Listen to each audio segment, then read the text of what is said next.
RFI Convida. Paloma Varon. O RFI convida hoje a infectologista Cristiana Toscano, a única brasileira e sul-americana no SAGE, o Grupo Estratégico Internacional de Experts em Vacinas da OMS, e a gente vai falar, claro, sobre a vacinação no mundo. Bom dia, Cristiana. Bom dia, Paloma. As vacinas foram desenvolvidas em tempo recorde, mas o que está sendo feito para garantir o acesso igualitário e global?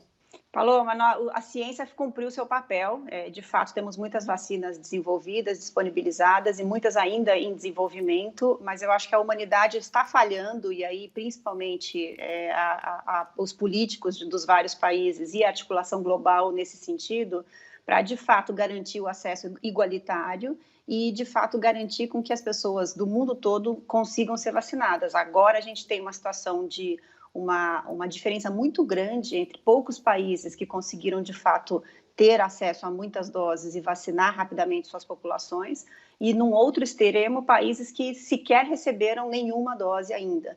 Então, a gente tem aí um trabalho muito intenso, muito importante para tentar vacinar a população toda, do mundo todo, porque sem isso essa pandemia não vai ser superada facilmente.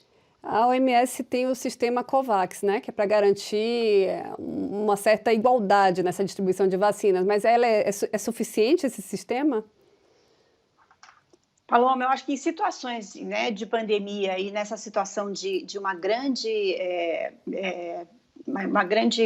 dificuldade de oferta, considerando toda a demanda do mundo por vacinas, é a única estratégia multilateral viável e, de fato, que está conseguindo fazer alguma coisa para suprir essa lacuna.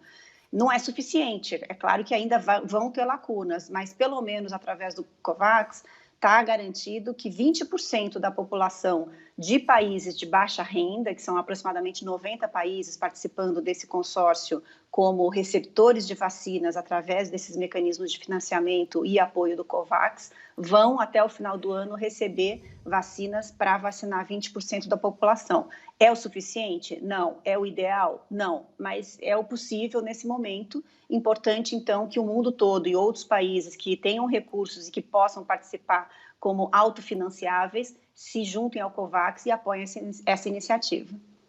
E vamos falar agora do Brasil.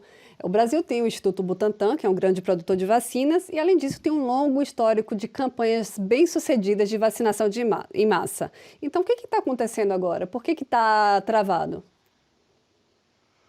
Paloma, uma pergunta ótima, uma pergunta difícil de responder aqui enquanto brasileira, trabalhando com isso há muitos anos, tanto no Brasil quanto no mundo todo.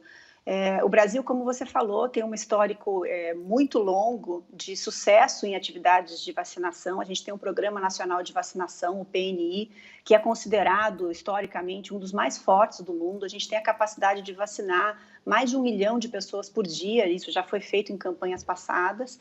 E a gente tem dois dos mais importantes produtores nacionais de vacina, o Instituto Butantan e a Biomanguinhos, na Fiocruz, que produzem 75% das mais de 300 milhões de doses de vacinas que são administradas no país por ano, no programa de rotina.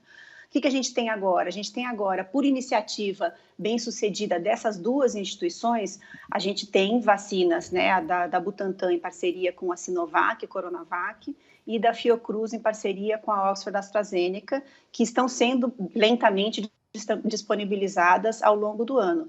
E só isso, a gente tem um pouco de vacinas através do COVAX, o Brasil foi um dos signatários tardios, né, apoiando o COVAX com uma cota de 10%, então a gente deve receber algumas doses, aí a previsão é 45 milhões de doses para esse primeiro semestre, mas a gente tem uma falta total de coordenação, de ingerência política, de não uso da evidência, não uso das informações epidemiológicas e das evidências científicas para orientar a população, para tomar as decisões e para fazer a mobilização social para a vacinação.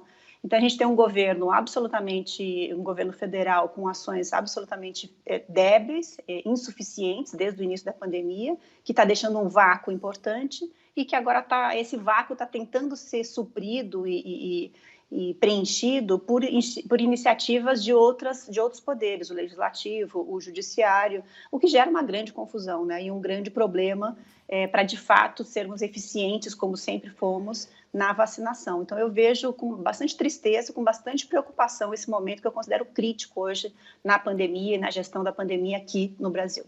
Uhum. E o atraso da entrega de vacinas no mundo inteiro, né? E o aparecimento também, que já era esperado, de variantes mais contagiosas. Essas duas coisas combinadas significam que nós vamos passar mais um ano de pandemia, mais um ano nessa corda bamba? Infelizmente, eu acho que sim. As novas variantes já eram esperadas, qualquer vírus, RNA, que tenha essa transmissibilidade entre a população desenvolve mutações, desenvolve novas variantes.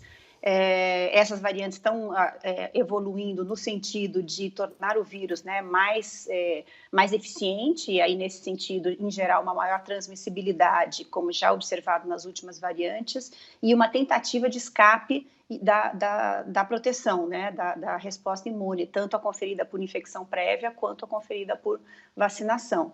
Então, é uma preocupação. O monitoramento constante, né, dessas variantes através de vigilância genômica é fundamental, é um outro grande lapso aqui no país. A gente tem muito pouca informação e muito pouco monitoramento do que está acontecendo em relação às variantes no Brasil, inclusive da nova variante a de Manaus, a P1, né, que é tão importante.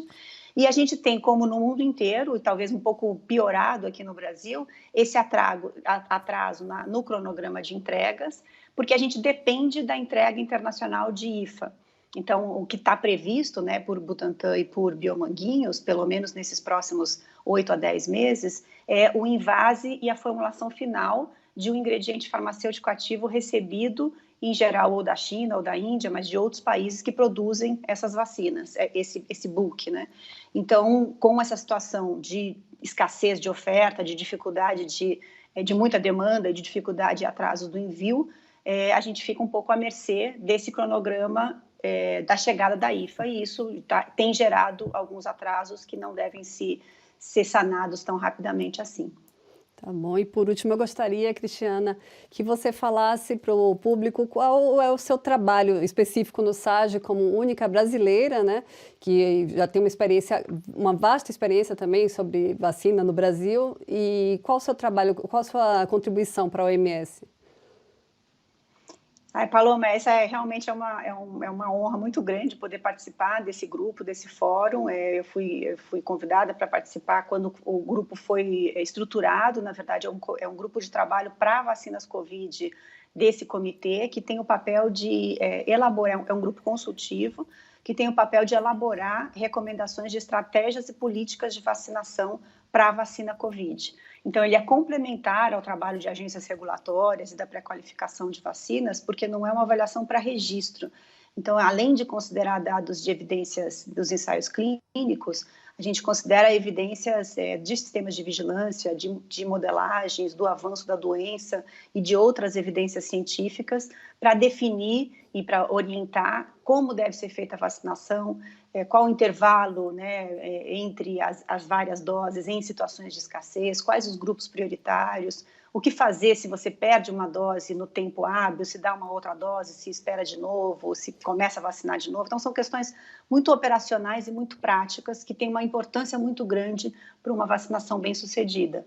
Então, nosso trabalho é esse, a gente se reúne em vários subgrupos e maiores e menores dentro desse grupo, quase 4 vezes por semana, é um trabalho bastante intenso, e a gente faz recomendações específicas para cada vacina que paulatinamente vai sendo registrada no mundo. Então, a gente já trabalhou com a recomendação da Pfizer, da Moderna, da Oxford, da AstraZeneca, as 3 já estão publicadas, e a gente, nesse momento, está trabalhando com a Sinopharm, Sinovac e Janssen, essas 3 vacinas que a gente deve, nas próximas 3 semanas, publicar as recomendações das estratégias de vacinação.